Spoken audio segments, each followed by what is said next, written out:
Welcome back to my Astroneer playthrough. Rejoice because I've cleaned up the base and it's looking nice and flat, although not perfectly flat. The landing pad and research chamber are in the same spots they've always been, but everything else has been moved into the valley with a nice ramp for easy access. First up is the source centrifuge with a small printer on the side, a fully equipped smelting furnace, and behind is room for storage. The large wind turbine is where the chemistry lab is gonna go. Next to it is a trade platform, not fully set up yet, and then here in the middle, this is where I keep my big printers and specialty storage for all the stuff I don't know where else to put. I hung up a lot of lights in the base, which I may come to regret because I've only got one piece of tungsten left, and I also gained this soccer ball. Not sure why, but the plants insist on sticking around, so I'm making the most of it.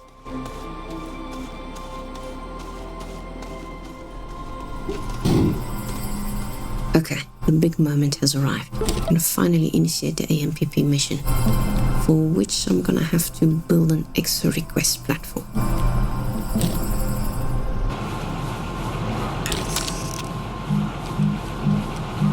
Two resin and one compound. I can do that. While we wait for the extra request platform to print, I'll complete the trade setup. A bit more light would be good. And then I'll add the medium shredder right here. I should have some scrap lying around so I can immediately test it.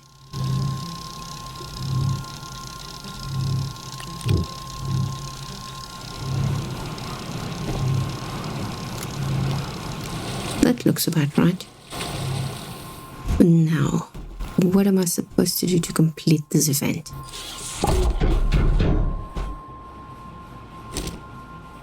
Okay. So the way I understand the screen is that I have to collect points to get these rewards up top. And these are the resources that will give me the points. I don't know about you, but I can never remember what these symbols stand for, so I looked this up on the Astroneer blog. The first resource that can be submitted is carbon and will give 2 points. Next is resipound for 15 points, diamond for 20, nanocarbon alloy for 30, and the last one is the automaton 009 for 48 points. I'm gonna solely be focusing on the automatons as they give most points, and I plan to create them through a fully automated factory.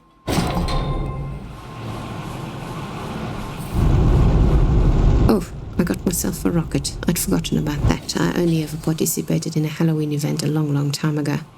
But this is how I'll be submitting the resources for points.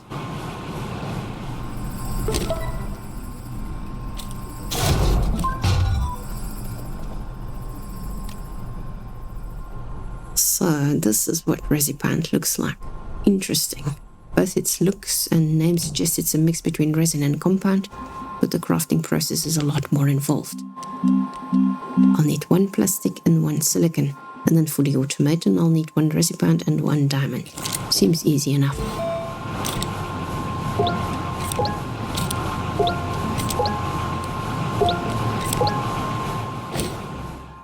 I've done a bit of work off camera. I've crafted 1 auto extractor which is collecting resources for me as I speak. I crafted a bunch of scrap so I can trade for missing resources whenever I need them. And I started laying out these platforms to visualize the factory I'm trying to build. The small platforms, for example, are meant for auto arms, while the big platforms will hold chemistry labs and other such machinery. Unfortunately, it's not working out too well. I don't have most of the resources, I don't have any diamond, I have no graphene, which makes it hard to keep track of what's going on where and what to build next. So to help with that, I've created a bit of an overview. We already learned that 1 automaton needs 1 resipound and 1 diamond, which effectively means I can cut the factory in 2. The top part shows how resipound is created through combining 1 silicon and 1 plastic.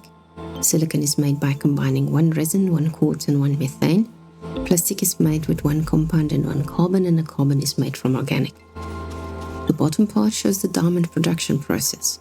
1 diamond consists of 2 graphene, each of those is made combining 1 hydrazine and 1 graphite.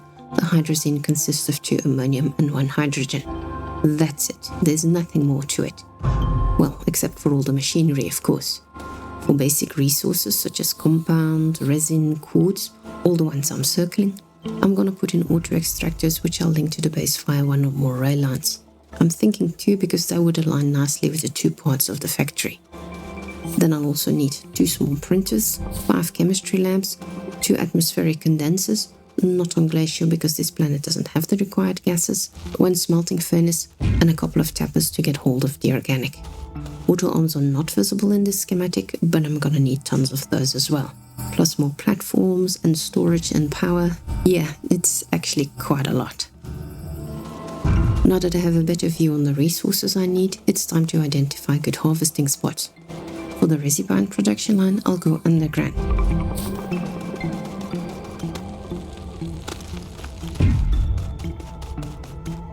This here is where I'm gonna get the resin. I already harvested some for the platforms. And then up here, remember I couldn't find any quartz in this cave? It was up there all along. But I don't think I'll use it because it's difficult to get to. This is my one and only extractor for the moment, which I used to harvest resin and is now harvesting laterite, which I turn into aluminium, then rail junction bundles and then scrap. What I haven't found yet is a compound deposit, and it would be nice to have one down here, because then all the Resibind resources will be in the same place.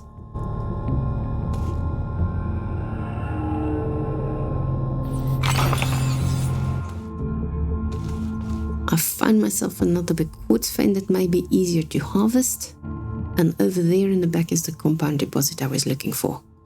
I would have preferred both deposits to be a little close to the resin, but I can work with this. The diamond production line requires graphite and ammonium, which are easier to find above ground. Initially I was going to use 2 deposits I found close together at the non-factory side of the base, but as you can see I'm walking there now and it's really quite a far way out. I also noticed compound mixed in with the ammonium, which could be problematic. I've had cases in the past where the auto extractor would not detect the resource I wanted to harvest, and others where it started to harvest the resource I wanted until inexplicably halfway through it would switch to the other resource I didn't want, and then I struggled to get it to switch back. So I'm gonna take a walk around the crater and see if I can come up with anything better. I think this is the spot. Over here is a beautiful graphite deposit, and then up there on that small hill, let me quickly go there, that's where I found ammonium.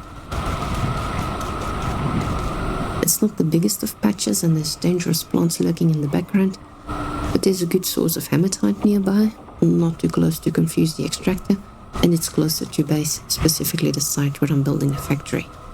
So what I'm going to be doing next is build out this rail line and start harvesting these resources. But that's something I'll be doing off camera. Join me again next episode to see what progress I'll have made.